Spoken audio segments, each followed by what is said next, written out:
బ్రహ్మ విష్ణు మహేశ్వరులుగా ఒకే మూర్తి 3 కాలముల యందు ఉపాసన చెయ్యబడేటటువంటి వాడు ఎవరు అంటే సూర్యనారాయణమూర్తి. అందుకే ఈ మాంస చక్షువునకు గోచరమయ్యేటటువంటి పరబ్రహ్మస్వరూపం ఏది అంటే సూర్యబింబమే.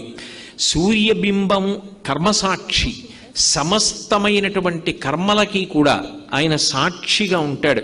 మనం ఏం చేస్తున్నాము అనేటటువంటి ప్రతి పనిని పరమాత్మ స్వరూపంగా తెలుసుకుంటూ ఉంటాడు.